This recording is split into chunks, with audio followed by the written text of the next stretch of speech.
To the best of my knowledge, sometime last year or year before, we were told, the public of St. Lucia was told, that work would start on the Millennium Highway the next day, and traffic management would have to be put into effect. That was a couple months ago, but as usual, as most promises of this government, that hasn't happened. Prime Minister made a point that the work would have started, I think he said the next day or the day after on the Millennium Highway. But we knew at that time that that could not happen, and it did not happen. Flashing mirrors, Mr. Speaker, again. Mr. Speaker, if my memory serves me right, this Millennium Highway project had its genesis in July 2015 with a proposal to OFID. OFID is the OPEC Fund for International Development. In 2015, July 2015, a proposal was prepared for OFID to deal with the issues of the Millennium Highway. And in that proposal, Mr. Speaker, there was the project would have been as follows: repair or resurfacing of the existing highway, an extension to the Millennium Highway, and a cul-de-sac roundabout. 6.76 kilometers of work, Mr. Speaker. And the project proposal at the time, the project would have cost some 34.1 million EC dollars. That was in July 2015. Mr. Speaker,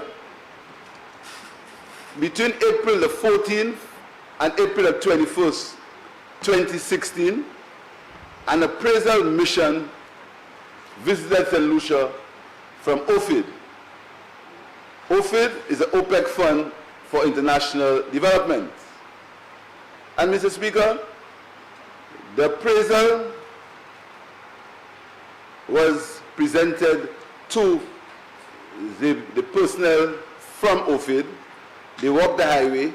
They had discussions. It was a 7-day mission. They had discussions with the ministry. And the next month, in May, financial arrangements were complete for the resurfacing and the work on the Millennium Highway. And this government, as per usual, cancelled it. They cancelled the loan from OFID. They cancelled it. Same with the Grocery Highway, because to their mind, 4 years was 40 years, and they would backload all the projects at the end, and as elections are near, they would come forward. Mr. Speaker, the wild talk about roads, roads, roads. One would believe that this government is the only government interested in roads in the country. Mr. Speaker, we knew very well that there were issues relating to roads in Grosile, because Grosile is a new development. Grosile has a number of areas that were just developed, and people went to live there, and many times the people who sold the land did not put the necessary infrastructure, and the government had to put infrastructure. We know that Grosile has an issue as far as roads are concerned. But if you hear this government speak, you would believe that there was never any work done on roads in St. Lucia, Mr. Speaker. That's what they want to make people believe, that there was never any work done. Mr. Speaker, this government wants to give the impression that they are the roads government. Mr. Speaker, when the time comes, we will detail the work that was done on roads in this country between 2012 and 2016. We will outline it and we will detail it, Mr. Speaker. Because these flashing mirrors of that government, pretending that they are a roads government and they are the one who build roads, Mr. Speaker. Because elections are near, there's a mad rush for roads. Mr. Speaker, we repaired or built 23 bridges. The government of the Labour Party repaired or rebuilt 23 bridges, Mr. Speaker. Mr. Speaker, You may recall the state of the roads in Castries in 2012. Castries on Bridge Street, the roads in Soufrière, the roads in Vieux-Fort. We redid all these roads, Mr. Speaker. Mr. Speaker, we did roads in Choiseul. I'm going to outline it at some point. We redid the roads in Soufrière town, in Vieux-Fort town, Mr. Speaker.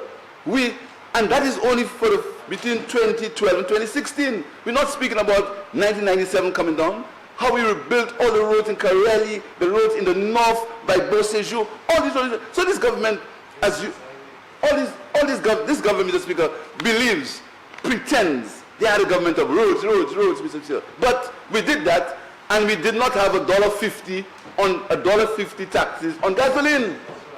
We did all these roads. But the time will come, Mr. Speaker, when we will outline to the public of St. Lucia the work that we did with roads in this country.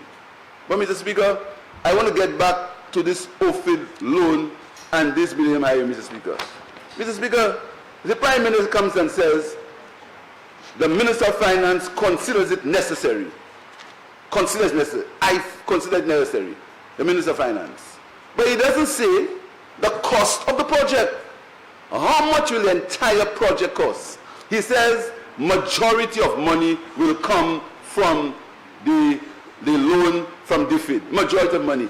This is not good enough, Mr. Speaker. I have said on several occasions, and I hope that it is clear this morning, this money does not belong to the Minister of Finance. It belongs to the people of St. Lucia. And you can't come in here and talk about money and say majority of money.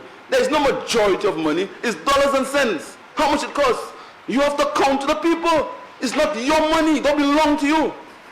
It belongs to the people of the country. You have to tell us how much, what the project costs. We understand what the taxpayers of St. Lucia are called to pay from the CDB is 8 million. But how much does the project cost? We need to know the total cost of the project, Mr. Speaker. Majority of money, and the minister considers it necessary, is not good enough. We need details, Mr. Speaker. This idea of this top-down situation, I say this, you must do it. My police. That must stop, Mr. Speaker. We can't get in a situation where you are, as if you have a set of people that you just telling what to do, lost their right to speak. That must stop, Mr. Speaker. So, Mr. Speaker, let us look at the situation regarding that Millennium Highway, Mr. Speaker. The Prime Minister says that there's going to be a tender, and I'm very happy. And I know the only reason why that's happening, because the CDB, they've mandated that there must be a tender, Mr. Speaker. But, Mr. Speaker, under the FIDIC rules of contract, there is also a situation where there is an evaluation of these tenders. The tenders can be repaired. The tenders board opens the tenders, and these are evaluated by a board, an evaluation board. That evaluation board, Mr. Speaker, this time, that board, I understand, the composition of that board was prescribed by the ministry. That board, the members of that board were prescribed by the ministry, Mr. Speaker. And I'd like to find out from the government who are the members, not in terms of names, who are the members, who are the people represented on that evaluation board. Because that evaluation board, is extremely important. We want to find out who is there. Because it's that evaluation board that will make a recommendation to the tenders board for choosing the contractor. That's where the action is. That's where the action is. Who are the members of the evaluation board? Who is represented there?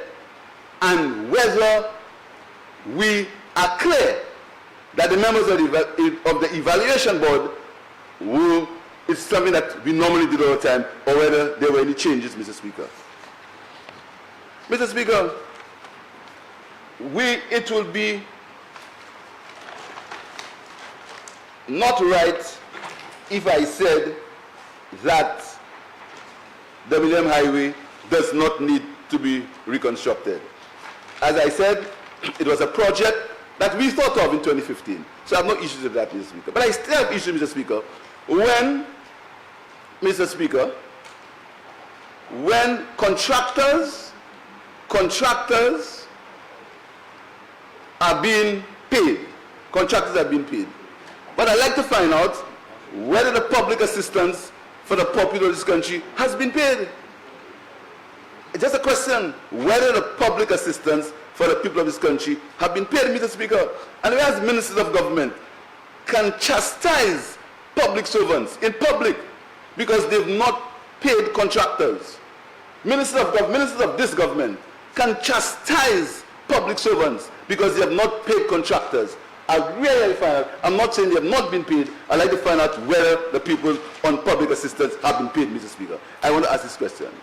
Mr. Speaker, whether the people on public assistance have been paid or whether the payments have been late and whether the last time they've been paid. Just a question I'm asking. Mr. Speaker, this government pretends that the only way that they can get economic activity is by road construction. They pretend.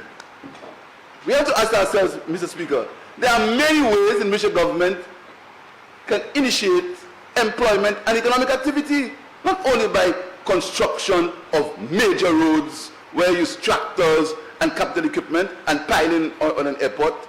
There are many ways that you can generate economic activity, Mr. Speaker, in the country. There are many ways. The issue of this government is the issue of priorities, because they have been caught with their pants down. They believed that they would have been in power for 40 years. They believed that. So what they did, instead of following the plans that were there, the project, there can be no major difference between the project proposal in July 2015 and now.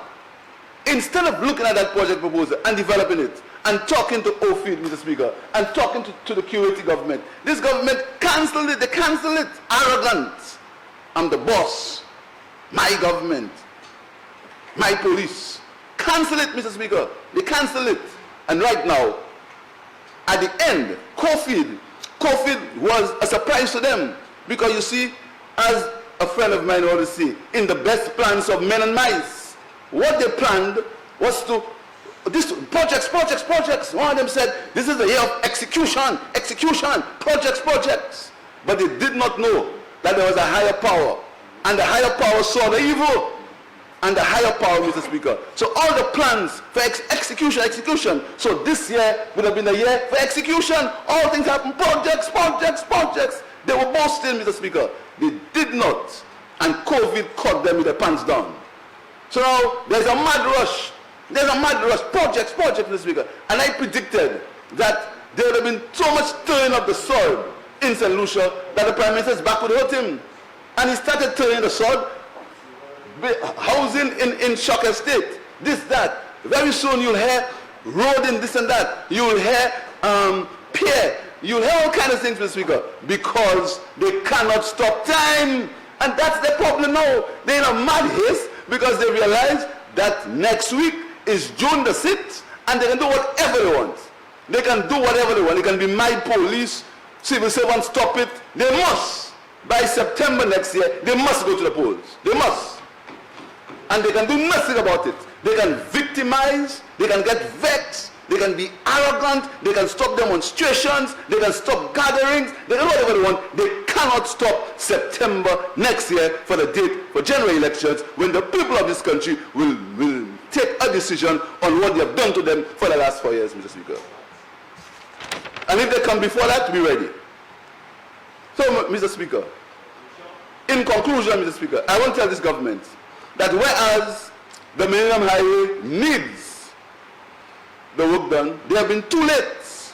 That could have happened 3 years ago. Mr. Speaker. But in the haste and the desire to be vindictive and to kill any perceived legacy of this government, they have allowed the people of St. Lucia to suffer for 4 years with that highway instead of continuing the plans that this government started.